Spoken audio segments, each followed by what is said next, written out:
It is the world's fastest growing faith. 1 of every 4 people on earth find spiritual peace in the words of the Quran.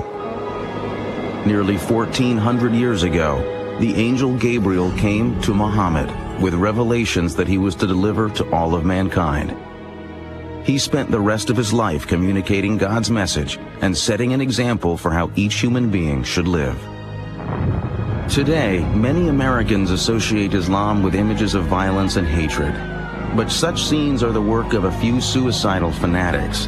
Their actions directly contradict the teachings of Muhammad and cloud the memory of a man who long ago brought a new message of hope and serenity. It is not possible to conclude that the Prophet is a man of hate. The Prophet of Islam is without doubt the most misunderstood major aspect of the Islamic religion. Who was this man who founded Islam and brought spiritual comfort to so many? Muhammad is often thought to be worshipped as Jesus is worshipped by Christians. This is absolutely and categorically not the case. He was an ordinary human being with the same emotions, the same fears, the same insecurities that we live with. Today, Muhammad's words of tolerance and peace offer many the same guidance as they have for centuries. God's messenger, the Prophet Muhammad.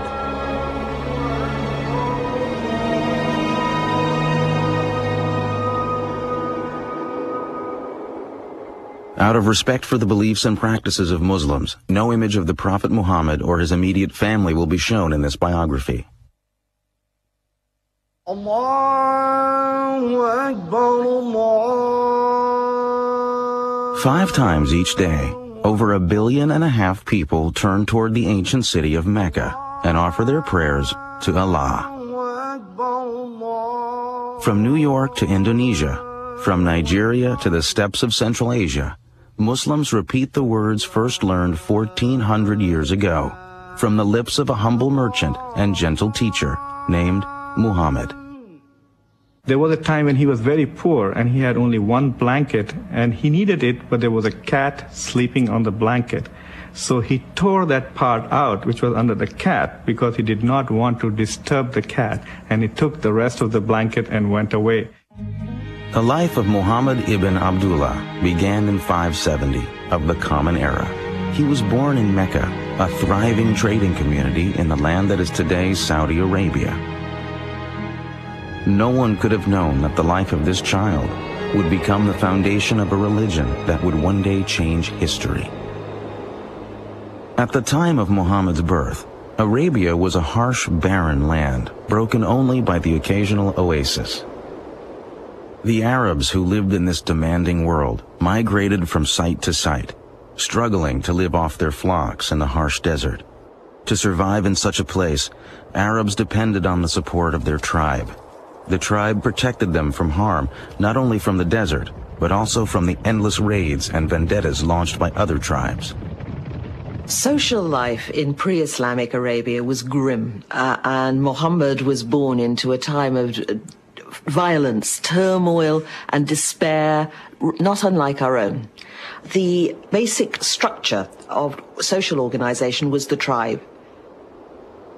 But the desert nomads also depended on other Arabs who had gradually built small cities where they engaged in commerce. The most prosperous of these cities was Mecca, home to the young Muhammad. Muhammad was a member of a tribe called the Quraysh, who had left the nomadic life and become prosperous as caravan traders. Muhammad had been raised an orphan. By the time he was 8, he was under the care of an uncle who was head of one clan of the Quraysh tribe. As the primary tribe of Mecca, the Quraysh were also the keepers of the Arabs' holiest religious shrine, the Kaaba. Although a deity known as Allah was recognized, many other gods and goddesses were also worshipped at the ancient Kaaba. Arabs prayed to over 300 idols that stood in and around the sacred cube-shaped structure. It had a very important social and political consequence because it was a holy place and all violence was forbidden in a 30-mile radius around the Kaaba. Trading had brought wealth to Mecca, But jealousy and constant feuds were breaking down the old tribal system. The rich were ignoring the poor. Some felt that the old Arab religion needed change. Jews and Christians had had their prophets of reform. Just as Moses and Jesus had provided inspiration and renewal, many in Mecca now longed for a new spiritual revitalization. Muhammad had become a caravan manager in his native city, leading trading trips as far away as the land that is today Syria. But he was also aware that the old values of charity and community were breaking down in Mecca. Muhammad was deeply respectful of the religion of his ancestors. He was a frequent visitor to the Kaaba and attempted to lead a life of fairness and respect for all. We don't have lots and lots of information about the Prophet Muhammad before he was called to be a prophet, but that information which the tradition has passed down indicates somebody who was, on the one hand, very good at what he did, a caravan manager. His nickname, among other things, was Al-Amin, the trustworthy person. He was very soon known as the righteous one, because he was known for being a fair kind of man, a man who was concerned with social issues. As well as somebody who was efficient. He was seen as somebody who had strong leadership qualities. He was good-looking. He had a piercing eyes that seemed to go into people's souls, a smile. He sometimes looked sad, and a very sort of distinctive way of walking. In the year 595, Muhammad was hired by a wealthy woman of Mecca named Khadijah to organize and guide a caravan for her. He accepted and returned with a handsome profit. The trip would begin a new life for Muhammad and Khadijah. He was an international business executive whose boss was a woman, and he was obviously very eligible, and she proposed to him directly. Khadija, in many ways, is an interesting historical figure. She's a self-made woman who decided to propose to Muhammad, who was not a prophet at that time. He was, reports say, 15 years her junior. They apparently had a very loving relationship. Muhammad and Khadijah had 5 daughters. Muhammad was an adoring father, and throughout his life displayed affection for all children. Although the clan headed by his uncle had little prestige among the Quraysh, Muhammad's reputation in Mecca continued to grow.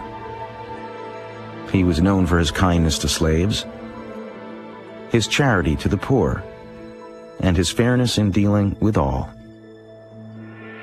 Each year during Ramadan, the 9th month of the lunar year, Muhammad sought out the mountains surrounding Mecca as a place where he could refresh himself in solitude and prayer.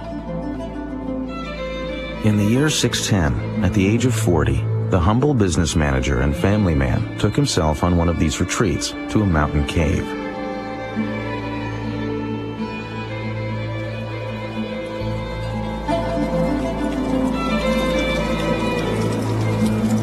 Day and night, Muhammad remained in the cave to fast and pray. One night, as flames danced on the darkened cave walls, Muhammad's life changed forever. Suddenly, an angel in the form of a man appeared and commanded him, "Proclaim." Muhammad was terrified and confused and said he had nothing to proclaim. The angel clasped Muhammad in a suffocating embrace. Harder and harder he was squeezed until it seemed the last breath of life would be wrung from his body.